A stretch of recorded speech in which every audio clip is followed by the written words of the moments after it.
മനുഷ്യന്റെ പലതരത്തിലുള്ള പ്രവർത്തനങ്ങളുടെ ഫലമായിട്ടും എന്ത് നടക്കുന്നുണ്ട്? മണ്ണ് മലിനീകരിക്കപ്പെടുന്നുണ്ട്. ഓക്കെ, മണ്ണ് മലിനീകരണം സ്വാഭാവികമോ മനുഷ്യന്റെ പ്രവർത്തനം മൂലമോ ആകാം. മനുഷ്യന്റെ പല തരത്തിലുള്ള പ്രവർത്തനങ്ങൾ മൂലവും നമ്മുടെ മണ്ണ് മലിനീകരിക്കപ്പെടുന്നുണ്ട്. മലിനീകരണം ഉണ്ടാക്കുന്ന ചില പ്രധാന ഘടകങ്ങളെ കുറിച്ചാണ് അടുത്തതായിട്ട് നമ്മൾ പറയാൻ പോകുന്നത്. മണ്ണ് മലിനീകരിക്കാൻ കുറച്ച് പ്രധാന കാര്യങ്ങളുണ്ട്. അപ്പൊ അതിനെ കുറിച്ചാണ് നമ്മൾ അടുത്തതായിട്ട് നോക്കുന്നത്. ഇതിൽ ആദ്യം നമ്മൾ പറയുന്നത് കീടനാശിനികളെ കുറിച്ചാണ്. നമുക്കറിയാം, നമ്മുടെ കൃഷിഭൂമിയിലൊക്കെ പലതരത്തിലുള്ള കീടനാശിനികൾ ഉപയോഗിക്കാറുണ്ട്. എന്തിനാ കീടനാശിനികൾ ഉപയോഗിക്കുന്നത്? കീടങ്ങളെ ഇല്ലാതാക്കാനാണ്, അല്ലെ? അതായത് നമ്മൾ എന്ത് ആണോ കൃഷി ചെയ്യുന്നത്, ആ കൃഷി ചെയ്യുന്ന ക്രോപ്സിനെയൊക്കെ നശിപ്പിക്കാനായിട്ട് വരുന്ന കീടങ്ങളെ ഇല്ലാതാക്കാനാണ് എന്ത് ഉപയോഗിക്കുന്നത്? കീടനാശിനികൾ ഉപയോഗിക്കുന്നത്. എന്നാൽ ഈ കീടനാശിനികളിലെല്ലാം തന്നെ പലതരത്തിലുള്ള കെമിക്കൽസ് പ്രസന്റ് ആയിരിക്കും. ഇത് നമ്മുടെ മനുഷ്യരാശിക്ക് തന്നെ ദോഷകരമാവുന്ന തരത്തിലുള്ള പല കെമിക്കൽസും ഉണ്ട്, അല്ലെ?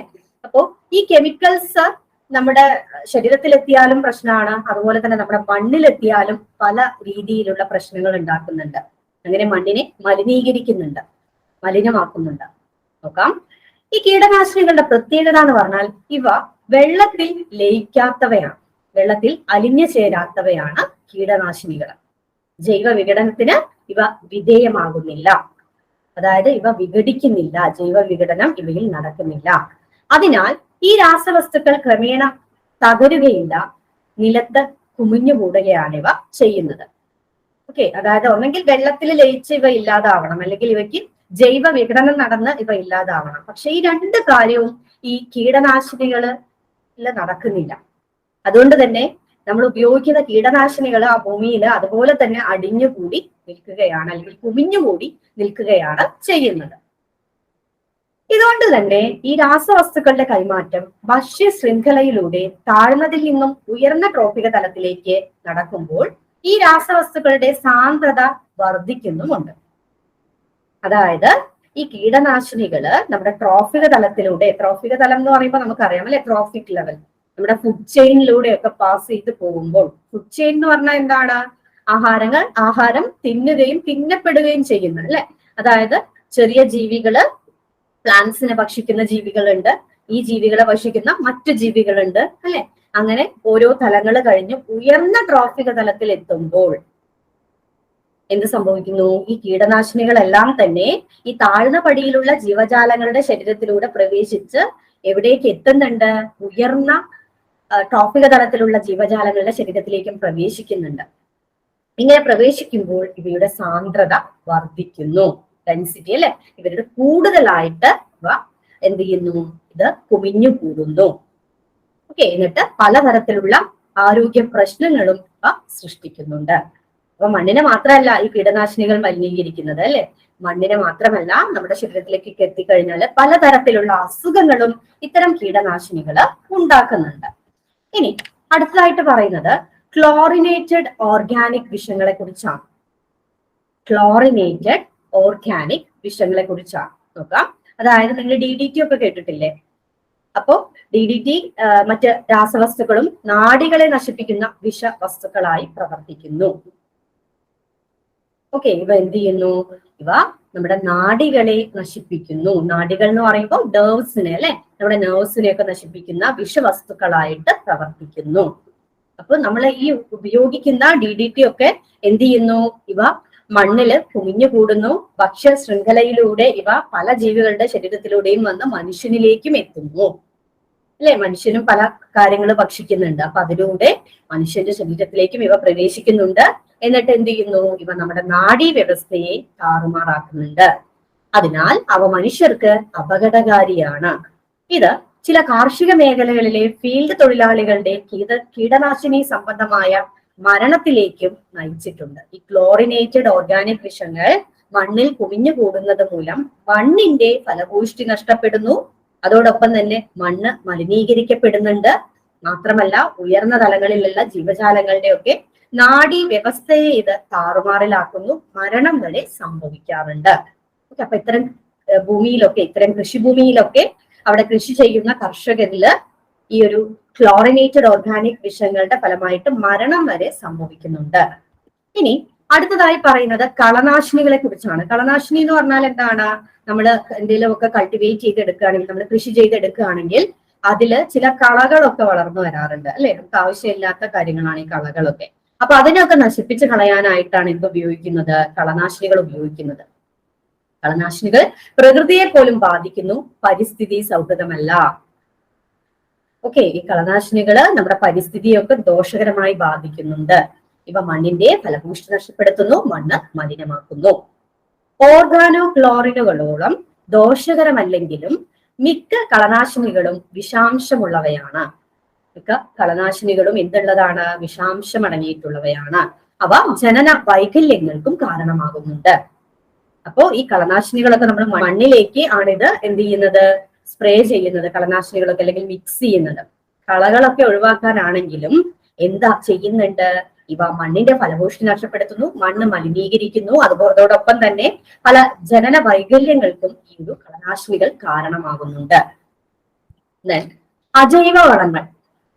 അപ്പൊ നമ്മള് ജൈവവളങ്ങളൊക്കെ ധാരാളം ജൈവവളങ്ങളെ കുറിച്ചൊക്കെ നമ്മൾക്ക് അറിയാം അല്ലെ? അവ പ്രത്യേകിച്ച് പ്രശ്നങ്ങളൊന്നും ഉണ്ടാക്കുന്നില്ല. എന്നാൽ അജൈവ വളങ്ങളുണ്ട്. അജൈവ നൈട്രജൻ വളങ്ങളുടെ അമിതമായ ഉപയോഗം മണ്ണിന്റെ അസിഡിഫിക്കേഷനിലേക്ക് നയിക്കുന്നു, കാർഷിക മണ്ണ് മലിനമാക്കുന്നു.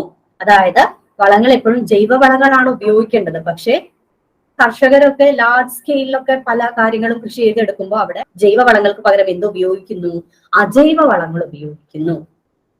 ഓക്കെ, ഫാസ്റ്റ് ആയിരിക്കും റിസൾട്ട് വരിക അല്ലെ? അതിനാണ് ഇവർ അജൈവ വളങ്ങൾ ഉപയോഗിക്കുന്നത്. കുറഞ്ഞ വിലയ്ക്ക് തന്നെ കിട്ടും, വളരെ കുറച്ച് ഉപയോഗിച്ചാൽ മതിയാവും, പെട്ടെന്ന് തന്നെ എന്ത് ചെയ്യുന്നു? ഈ വളങ്ങളുടെ റിസൾട്ടും കിട്ടും.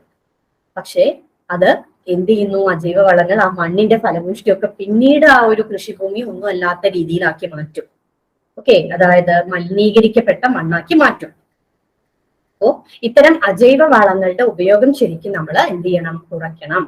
അല്ലെങ്കിൽ ഇത് പലതരത്തിലുള്ള പ്രശ്നങ്ങളും ഉണ്ടാക്കുന്നുണ്ട്. മണ്ണിന്റെ അസിഡിഫിക്കേഷൻ ഇത് കാരണമാകുന്നുണ്ട്. അസിഡിഫിക്കേഷൻ എന്ന് പറഞ്ഞാൽ എന്താണ്? മണ്ണിന്റെ ആസിഡ് കണ്ടന്റ് മണ്ണിൽ കൂടുക. ഓക്കെ, ഈ ഒരു രീതിയിൽ മണ്ണ് മലിനീകരിക്കപ്പെടുന്നുണ്ട്. ഇനി വ്യാവസായിക മലിനീകരണമാണ് അടുത്തതായിട്ട് പറയുന്നത്. വിവിധതരം വ്യവസായങ്ങളിൽ നിന്നുള്ള രാസമാലിന്യങ്ങൾ നീക്കം ചെയ്യുന്നതിനുള്ള തെറ്റായ മാർഗം മണ്ണ് മലിനീകരണത്തിന് കാരണമാകുന്നു. അതായത് വ്യാവസായിക മലിനീകരണം എന്ന് പറഞ്ഞാൽ ഇത്രയേ ഉള്ളൂ. പലതരത്തിലുള്ള ഇൻഡസ്ട്രികളൊക്കെ ഉണ്ട് അല്ലെ? അപ്പൊ അവിടെ നിന്ന് ഒരുപാട് വേസ്റ്റുകളൊക്കെ ഉണ്ടാവുന്നുണ്ട്. വേസ്റ്റ് വാട്ടർ ഫോം ചെയ്യുന്നുണ്ട്, പലതരത്തിലുള്ള വേസ്റ്റുകൾ ഉണ്ടാവുന്നുണ്ട്. ഇതൊക്കെ ശരിക്കും നിയമപരമായി ഇത് എന്ത് ചെയ്യണം? ട്രീറ്റ്മെന്റ് ഒക്കെ നടത്തി അല്ലെങ്കിൽ ഇതിനെയൊക്കെ ശുദ്ധീകരിച്ചതിന് ശേഷം മാത്രമേ ഇത് എന്ത് ചെയ്യുള്ളൂ? പുറമേക്ക് നമ്മുടെ വാട്ടർ റിസോഴ്സിലേക്ക് റിലീസ് ചെയ്യാൻ പാടുള്ളൂ. അങ്ങനെയാണ് നിയമം.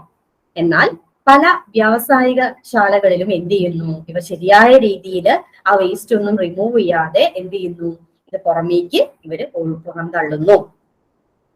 ഓക്കെ, അപ്പൊ ഇത്തരം ഈ പുറന്തള്ളുന്ന വേസ്റ്റുകളിലൊക്കെ ധാരാളം രാസവസ്തുക്കൾ ഉണ്ടായിരിക്കും. ദോഷകരമായിട്ട് ബാധിക്കുന്ന പലതരത്തിലുള്ള രാസവസ്തുക്കൾ ഉണ്ടായിരിക്കും. ഈ രാസവസ്തുക്കളെല്ലാം തന്നെ പലതരത്തിലുള്ള ആരോഗ്യ പ്രശ്നങ്ങൾ ഉണ്ടാക്കുന്നുണ്ട്. അതോടൊപ്പം തന്നെ മണ്ണിനെ മലിനീകരിക്കുന്നുമുണ്ട്. വ്യാവസായിക മാലിന്യങ്ങൾ, ഘനലോഹങ്ങൾ, വിഷ രാസവസ്തുക്കൾ, എണ്ണ, ഇന്ധന ചോർച്ചകൾ എന്നിവ നിർമാർജനം ചെയ്യുന്നത് മൂലം മണ്ണിന്റെ അമ്ലീകരണത്തിനും മലിനീകരണത്തിനും ഇതുപോലുള്ള മനുഷ്യ പ്രവർത്തനങ്ങൾ കാരണമാകുന്നു. അപ്പൊ ഇത്രയേ ഉള്ളൂ. വ്യവസായശാലകളിൽ നിന്നും പുറന്തള്ളുന്ന വേസ്റ്റ് ശരിക്കും നിയമപ്രകാരം അത് എന്ത് ചെയ്യണം? അതിന്റെ വേസ്റ്റ് വാട്ടർ ഒക്കെ ട്രീറ്റ്മെന്റ് ഒക്കെ നടത്തി ശുദ്ധീകരിച്ചതിന് ശേഷം മാത്രമേ അത് പുറത്തേക്ക് വിടാൻ പാടുള്ളൂ.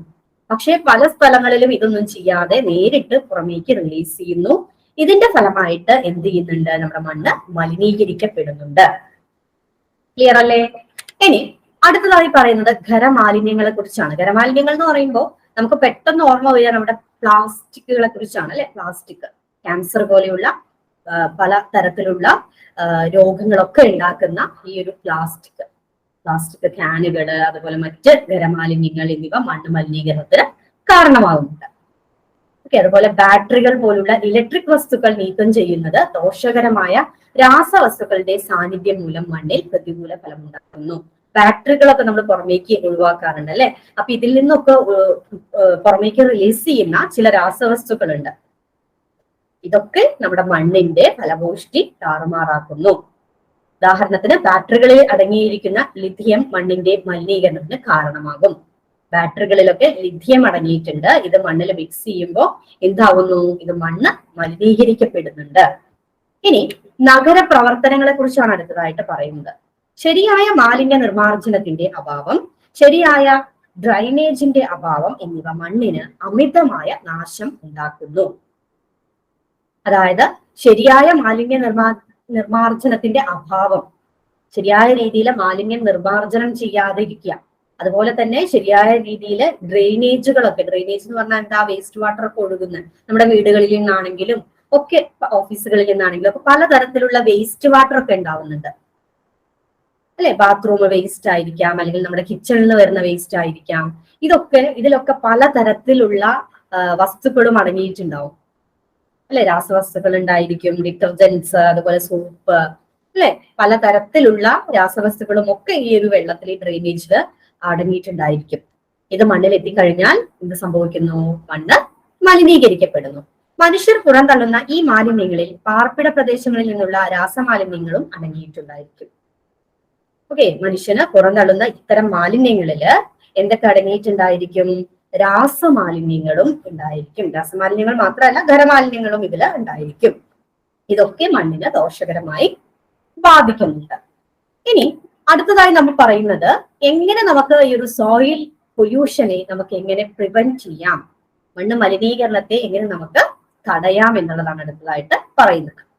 നോക്കാം. ഫസ്റ്റ് പോയിന്റ്, പ്ലാസ്റ്റിക് ഉപയോഗം കുറയ്ക്കുക. പ്ലാസ്റ്റിക്കിന്റെ ഉപയോഗം എന്ത് ചെയ്യുക? കുറയ്ക്കുക. അതുപോലെ മലിനജലം ട്രീറ്റ് ചെയ്തതിന് ശേഷം, ട്രീറ്റ്മെന്റ് പ്ലാനുകളൊക്കെ ഉപയോഗിച്ചിട്ട് അല്ലെ, വാട്ടർ ട്രീറ്റ്മെന്റ് പ്ലാനുകളൊക്കെ ഉണ്ട്. എന്താണ്? വെള്ളം ശുദ്ധീകരിക്കുന്നതിനായിട്ട് വിവിധ ഘട്ടങ്ങളിലാണ് ആയിട്ടാണ് അത് ചെയ്യുക. Okay, primary treatment, secondary treatment, tertiary treatment, അങ്ങനെ വിവിധ തരത്തില്, വിവിധ സ്റ്റേജസിലായിട്ട് ഇതിനൊക്കെ ശുദ്ധീകരിച്ചതിന് ശേഷം മാത്രമേ ഈ വെള്ളം പുറമേക്ക് വിടാനുള്ള അനുമതിയുള്ളൂ. ഇൻഡസ്ട്രിയിൽ നിന്നൊക്കെ വരുന്ന വേസ്റ്റ് വാട്ടർ ഒക്കെ ആണെങ്കിലും. പക്ഷേ പല സന്ദർഭങ്ങളിലും അങ്ങനെ ചെയ്യില്ല അല്ലെ. ശുദ്ധീകരിക്കാനൊന്നും നിൽക്കാതെ നേരിട്ട് പുറമേക്ക് റിലീസ് ചെയ്യും. അപ്പോഴാണ് നമ്മുടെ മണ്ണ് മലിനീകരിക്കപ്പെടുന്നത്, നമുക്ക് പലതരത്തിലുള്ള ആരോഗ്യ പ്രശ്നങ്ങൾ ഉണ്ടാകുന്നത്. ഓക്കെ, ഇപ്പൊ മലിനജലം ട്രീറ്റ്മെന്റ് നടത്തിയതിനു ശേഷം മാത്രം പുറത്ത് വിടുക, പ്ലാസ്റ്റിക്കിന്റെ ഉപയോഗം കുറയ്ക്കുക, രാസവളങ്ങളുടെ ഉപയോഗം കുറയ്ക്കുക. നമുക്ക് എങ്ങനെ കുറയ്ക്കാം രാസവളങ്ങളുടെ ഉപയോഗം? നമുക്ക് ധാരാളം ജൈവവളങ്ങളൊക്കെ ഉണ്ട്, പലതരത്തിലുള്ള ജൈവവളങ്ങളുണ്ട് അല്ലെ. അപ്പൊ ഈ ജൈവവളങ്ങളുടെ ഉപയോഗം കൂട്ടിക്കൊണ്ട് രാസവളങ്ങളുടെ ഉപയോഗം കുറയ്ക്കുക. ഇങ്ങനെയൊക്കെ നമുക്ക് എന്ത് ചെയ്യാനായിട്ട് സാധിക്കും? മണ്ണ് മലിനീകരണം തടയുന്നതിനായിട്ട് സാധിക്കും.